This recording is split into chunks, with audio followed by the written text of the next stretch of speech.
You are not going to believe what's happening at our southern border. This footage was taken in Eagle Pass, Texas, where the Border Patrol agent seen in the video is holding part of the fence that he just cut to allow migrants into the United States. Here at the state capitol, leading up to this announcement that was made just moments ago, as you said, by Governor Kemp, that he would, in fact, this afternoon announce his plans to send some Georgia National Guard troops to the U.S.-Mexico border in Texas. And that is, in fact, what he says he plans to do.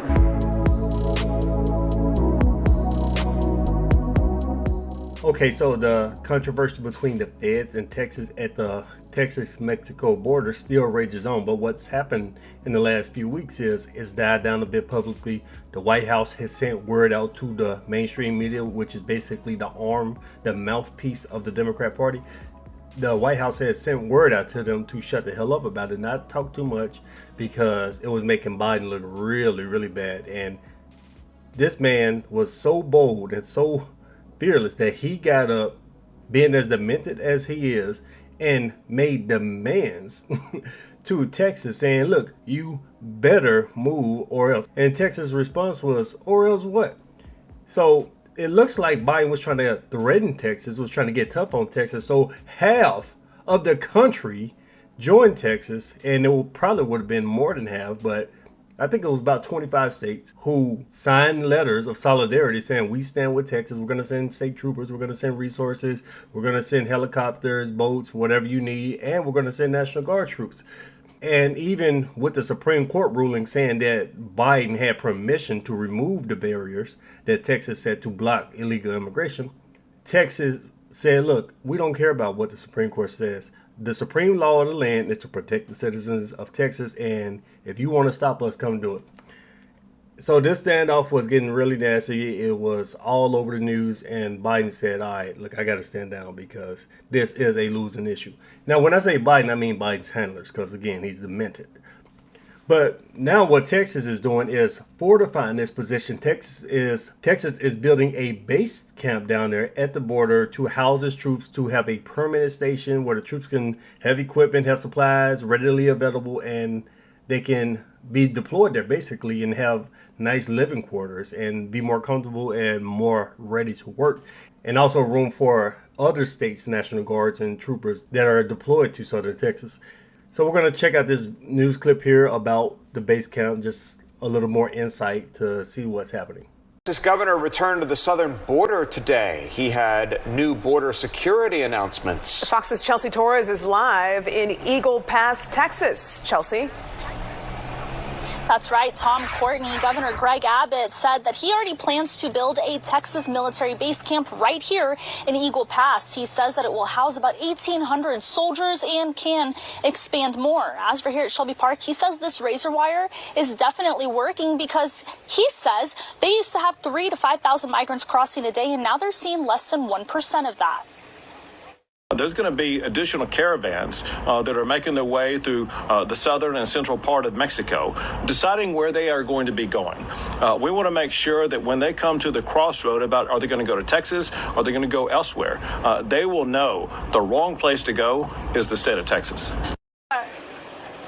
Governor Abbott was not the only state leader in Eagle Pass today. I had the chance to follow two South Carolina senators, Lindsey Graham and Tim Scott. They toured the border in Eagle Pass and saw Governor Abbott's border barriers firsthand. Their reaction to hearing Abbott's military expansion here in Eagle Pass. Well, my first thought is that the state of Texas should not bear the responsibility or the burden of securing our southern border. That is a federal responsibility that, unfortunately, the President of the United States has abdicated his responsibilities and allowed the state of Texas to have to do his job for them. Now, Abbott says the first phase of construction has already begun on an 80-acre plot of land about 7 miles from Shelby Park.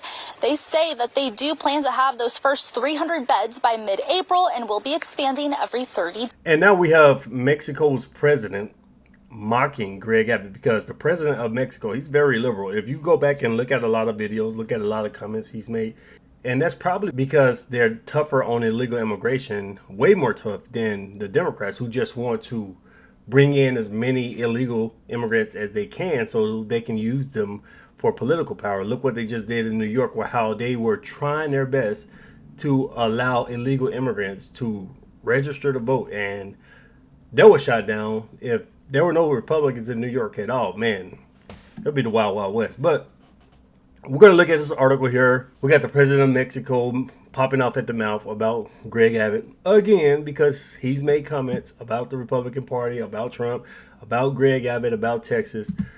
So let's look at this Newsweek article to see what the hell he's talking about. Mexican President Andres Manuel Lopez Obrador, god damn, that's a long name, mocked Texas Governor Greg Abbott on Tuesday, saying the state's newly announced military base count is not serious and won't derail illegal immigration. Abbott said Friday from Eagle Pass that the new 80-acre military operation along the U.S.-Mexico border had already commenced and will extend along the Rio Grande and 6 miles south to Shelby Park. It would initially house about 1,800 soldiers, with another 500 potentially added in the future. The camp would include individual rooms for soldiers, recreational rooms, Wi-Fi, and a large dining hall. The governor said the consolidation of forces is akin to amassing a large army in a very strategic area, further aiding his and his state's efforts to deter migrants from coming into the U.S. He attributed methods like employing razor wire for dramatically reducing migrant encounters from 3,000 to 4,000 to about 1% of that number within the past month. Look how effective his barriers were. He had buoys. They didn't talk about that too much in the news, but the Supreme Court also addressed this. He had buoys in the Rio Grande.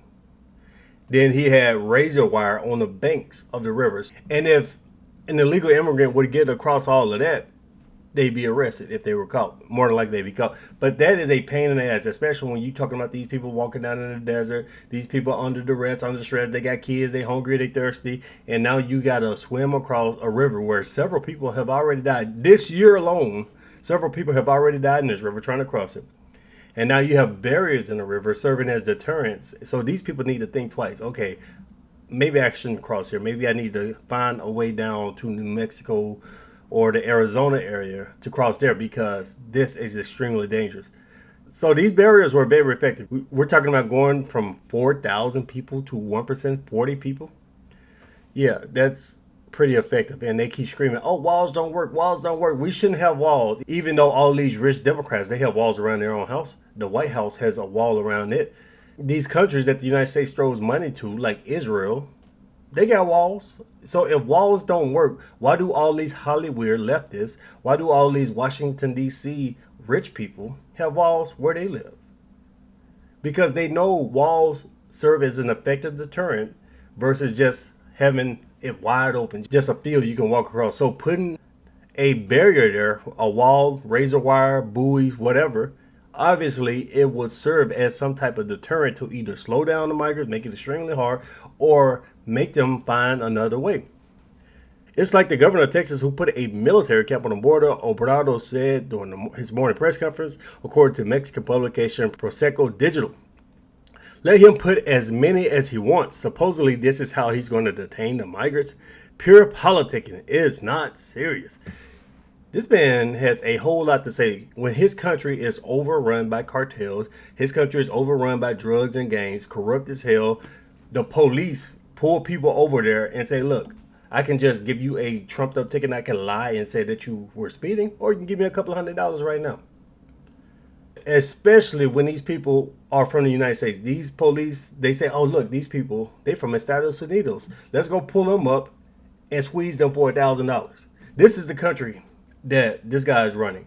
Corrupt police, drug infested, crime infested, some of the most dangerous cities in the world lie in his country.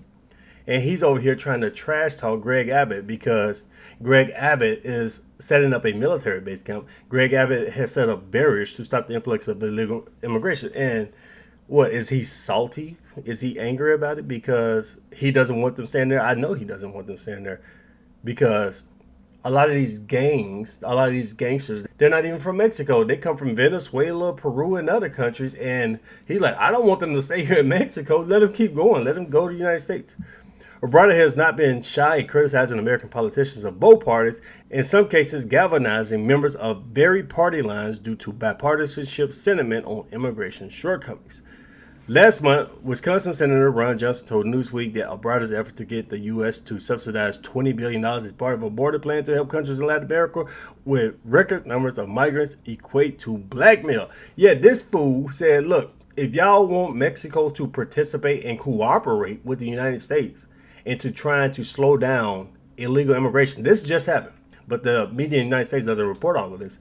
If y'all want Mexico to help, y'all need to fund us $20 billion. Because Latin America is poor. A lot of these countries are poor. We have issues here. So the reason why a lot of these people are trying to migrate to begin with is because they're poor. But wait a minute. I thought they were just asylum seekers trying to escape danger. Somebody was killing them. So he just let the cat out of the bag. These people are economic migrants. They have poor conditions. They're living in poverty down there. And they say, look, we can make more money in the United States.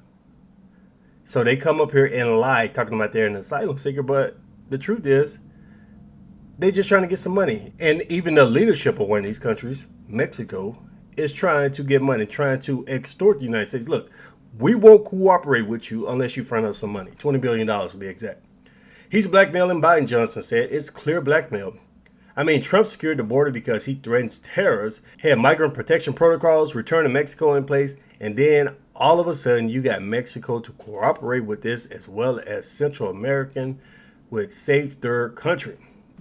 Yeah, and Biden, his handlers, they were dummies. They said, oh, he's racist, let's be woke, let's virtue signal and cancel all his policies, because Trump's policies were executive orders. So the first day, they had Biden sign a ton of executive orders. He didn't know what he was signing, but they had him sign executive orders, basically undoing Trump's policies, his immigration policies, like remain in Mexico.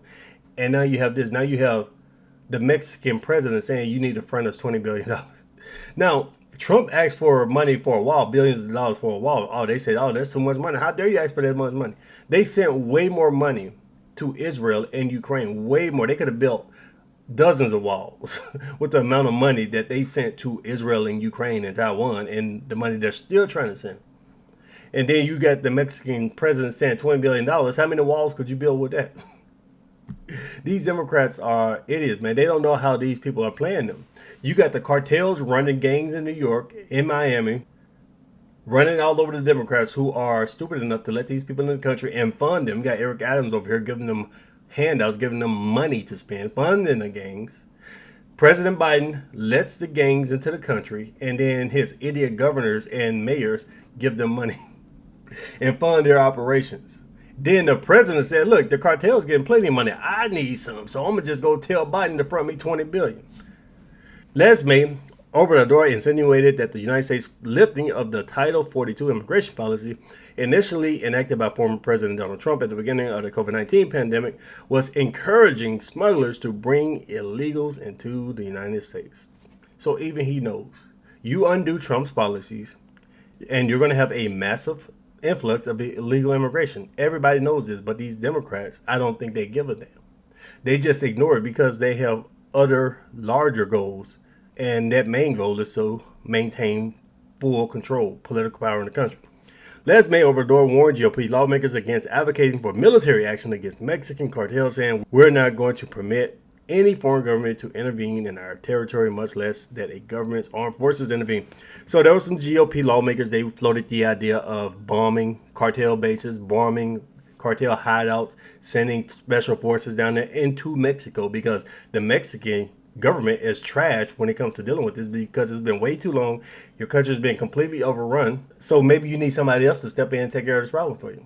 But yeah, that's enough of that article there. So you get the gist of it. Greg Abbott, them are fortified their position. They're building this camp, and they're basically going to maintain control. They're not going to submit to the feds. They're not going to give in to Biden.